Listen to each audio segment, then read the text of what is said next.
Good morning and welcome to the Daily Ramble here on Claret and Booze. My name's Gary and got a few things to talk with you about today. So first of all, possibility of us getting 5 wins in a row, and I think it's more than a possibility. I'm going to explain why.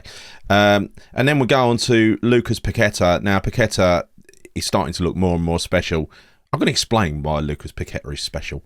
Very special.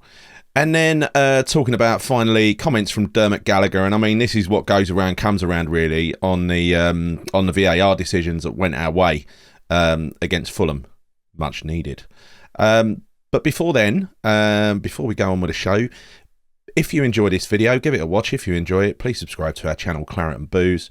Either way, give us a like and hit the bell notification icon. So on with the show. Can we get 5 wins in a row? So we've had an amazing run of form. I mean, when you look at what happened before Wolves, we were third from bottom. We drawn at home to Spurs and beat Villa 1-0 away, but beating Villa it's no great shakes, is it? I think the standout performance there was Spurs, wasn't it, in those early games? We had 4 points, scored 3 goals and conceded 9, a -6 goal difference. Since Wolves, we've scored 5, conceded 1. The goal difference has been reduced to -10, and we're now sitting in 13th place on 10 points. Absolutely huge turnaround, and I think, some of it, a lot of the praise goes to David Moyes for his adjusted team selection, but at the same time, I think there are a few more changes that he can make to make us, that little bit better. But whether he will change a winning side or not, I'm not so sure. I think it's no secret I don't really rate Thomas Souček. I did when he came to the club. He was a really important factor for us in that he was a destroyer. He was a ball winner. He scored some really valuable goals for us and stuff like that. But as the team's moved on and the team's evolved, I think we've kind of left him behind, and now his kind of technical abilities are being shown up quite a lot for what they are, really. And secondly, I would say that Fornals is not the optimum choice to play on the left. And thirdly, I'd say that Fabianski is not the optimum choice to play in goal. I mean, I don't know what Areola has to do to actually get a game. But anyway, look, I'm not going to get all bitter and twisted because we've won some games. We've won 3 in a row, and for my money, we're going to win the next 2 as well, irrespective of who we play, right? So we've got Anderlecht at home on Thursday. I think, watching the game last week, we could have, there was that chance for them at the end, but we were in control. We were dominant in that game. Anderlecht were just not very good, or we were very good, I don't know. But that was against really our second string team as well, right? And I think that's the team that's going to play this Thursday as well. I expect us to comfortably roll Anderlecht over at home. They're struggling in their own league, and I think we saw why last week. They're not the Anderlecht they used to be, and we owed them for 1976 anyway. So, I think moving on to Southampton, this is likely to be, so assume we beat Anderlecht, that's 4 in a row. We move on to Southampton for win number 5, and I think this is, if ever there was a time to go to Southampton and get a win, this is it. Now, I've got quite a good track record at Southampton. I've seen quite a few wins down there, and I'm going on Sunday, so that's a good sign.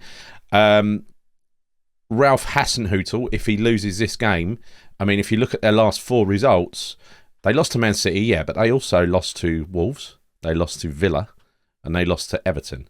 They lost to 3, and Everton was struggling at the time, right? You say they might end up struggling again, but that's 3 not very good sides they've lost to there, especially Wolves and Villa. I mean, God, who loses to Villa this year? So look, they're banging trouble, Southampton, hovering just above the relegation zone. The word on the street is that if we beat them on Sunday, that Ralph is on his way. And, the same way, so Moyes is turning into someone who gets managers fired because he got Bruno Lage fired as well, didn't he, from Wolves. So, could have been him, but it's not. It turns out it's the other way around. So, yeah, I'm looking forward to that little trip down to Southampton. I think that'd be good. It's always a good away day. Going to nip down to the Brewdog if you're around and have a couple of beers before the game. Really looking forward to that. I think we're going to turn them over. Next, I want to talk about Lucas Paqueta. Now, Lucas Paqueta, I think Nick described him perfectly, because I was quite patient with Paqueta. I saw, some other people saying, and especially on Twitter, saying, "Oh, Paqueta's not up to, he's not a Premier League player." And I was thinking, like, what, 50 million quid, not a Premier League player, can't adapt. Brazil's number 10, can't adapt. Of course he can adapt. And so I was biding my time, and I was taking little positives from a game, because he would play a beautiful pass. He would, get himself into a beautiful position. He would invariably get closed down, and he got closed down a lot against Fulham as well. But what he did against Fulham, Nick described it as perpetual motion, because that's kind of what it was. He was popping up here, there, and everywhere, all over the pitch, and putting himself in space, making himself available for a pass.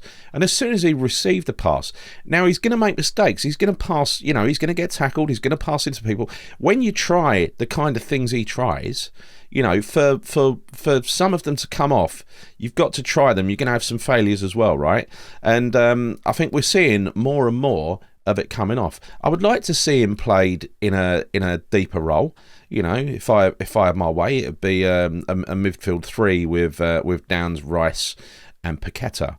But I'm not going to get my own way. So I think he is trying to make the best of the situation he's in. I think Moyes is obviously insisting on him defending, but that's not a stretch to Paqueta, because he's a team player, an all-round team player. He likes to go and do the defensive side of the game, clearly. But there's something really special about this guy. He's got that little added element. Now, when you look back at great West Ham teams in the past, they've always had that player, haven't they? That talisman. And you're talking about Trevor Brooking, about Paolo Di Canio, about McAvenny. They've always had that additional ingredient. You could even say Tevez for a little while. And I think Paqueta is that ingredient. And Scamacca, to a point, is also that ingredient. They both read the game 2 steps ahead. And that is, 2 steps more than most Premier League players. Paqueta knows what he's going to do with the ball before he receives it. Now, it might not come off, but he knows what he's going to do with the ball when he receives it. Now, we've got to start finding him more. We've got to start playing in balls between the lines better than we have been. I think it stood out. It was a strange one that Craig Dawson was the one that was trying to find him most often in the game against Fulham. Well, that's got to turn into Declan Rice, into Thomas Suchek. They've got to be looking for him as well as the wide players. So it's something we've got to do. We've got to get him on the ball, let him cause trouble. But like I said, be patient with him, because this guy is going to come good, and he's started to come good already. He don't even speak English at the moment, right? The language is very difficult for him, he said.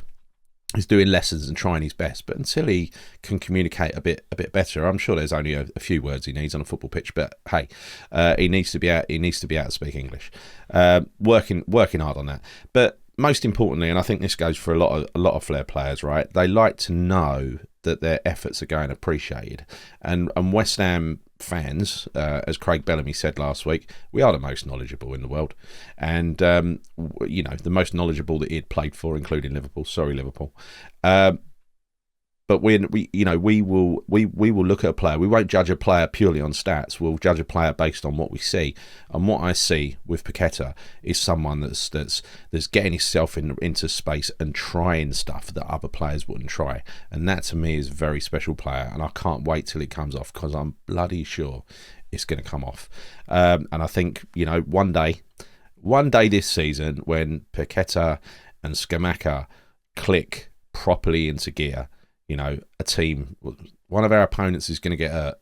I'm going to say it's Bournemouth in a couple of weeks' time. Let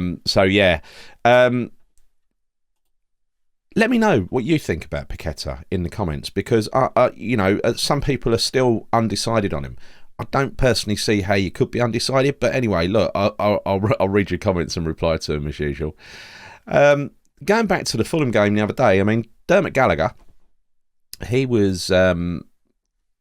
He's looked at the 3 goals. Now, there was the penalty with Dawson. There was the apparent handball, even though I still cannot see a clear handball for Scamacca's goal. I could see a maybe handball. I can't see a clear handball. Dion Dublin on Match of the Day tried to do something where he said, if you look at the ball and the way it rotates, there's definitely been a brush of the arm on the ball because look at the rotation of it. It's like, well, look, if I'm seeing anything there, Dion, it is very, very minor. And one thing it doesn't look is anywhere near deliberate. I think it's kind of, if anything, it's kind of brushed him rather than he's brushed it. I don't think he's used it to control the ball. The ball was naturally coming down anyway, right? He hasn't affected the sort of the descent of the ball. He hasn't made it go down any quicker, right? So I think that's a little bit desperate from Dion Dublin. I think he was trying to look outraged. And then the third goal with Antonio and the handball. I mean, I'd be gutted if that was given against us, I must be honest. But Dermot Gallagher, former top referee and FIFA referee, has come out and said all 3 goals were valid, right? He said, the referee had warned the defender, or was it Pereira? I don't know, but he'd warned the defender 3 times from that corner. To leave Dawson alone, stop blocking Dawson, and he carried on doing it. And he kind of tried the referee. Had the referee not given that penalty, the referee would have looked weak, right? And the referee's not going to look weak. So I think most people agree that was a penalty and pure stupidity by the defender.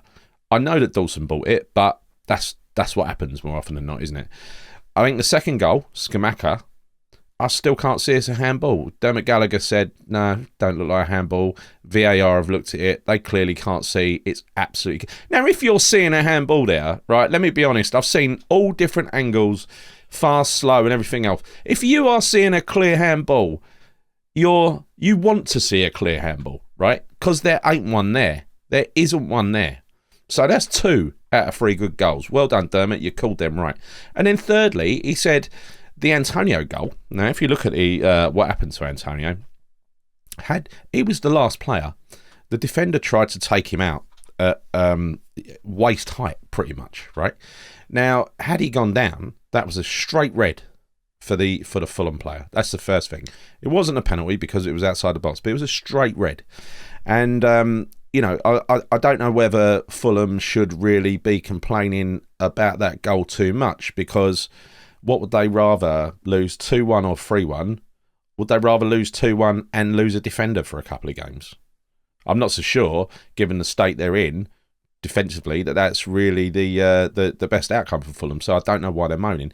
Anyway, according to Dermot Gallagher, that was, the goal was scored in phase 2, and it was scored in phase 2, wasn't it? If you look strictly at the rules, Antonio has won the ball, all right, with his arms, but I don't think he is thinking, I'm going to handball this. He's tried to chest it. The guy's challenge has come in at waist height, and he's burst his way through the way Antonio does. He's got through on goal. He's one-on-one with the keeper. He's hit a shot straight at the keeper. It's come back off him. There's an almighty mess between the keeper and the defender. But the defender's touched the ball and the keeper's touched the ball. So now we're into a different phase. They give the ball back to Antonio. He runs around the keeper and slots it home. So again, in Dermot Gallagher's words, that is the second phase of play. It's a perfectly good goal. All 3 goals were perfectly good. Stop moaning, Fulham. But anyway, look, they're always going to. And to be fair, I'd be moaning as well if I was Fulham, because if you ain't got anything else after you lose a game, you've got your sour grapes, haven't you? And I eat sour grapes quite a lot, so I know all about that. So, look, that is me done. Thank you for listening. Hope you enjoyed the show. And if you did, please could you subscribe to our channel, Claret and Booze, hit the bell notification icon and give us a like. Thank you very much. It helps us a lot. Nick will be back, I think, tomorrow. And until then, that is me done. Thank you for watching. See you soon, and come on, you irons.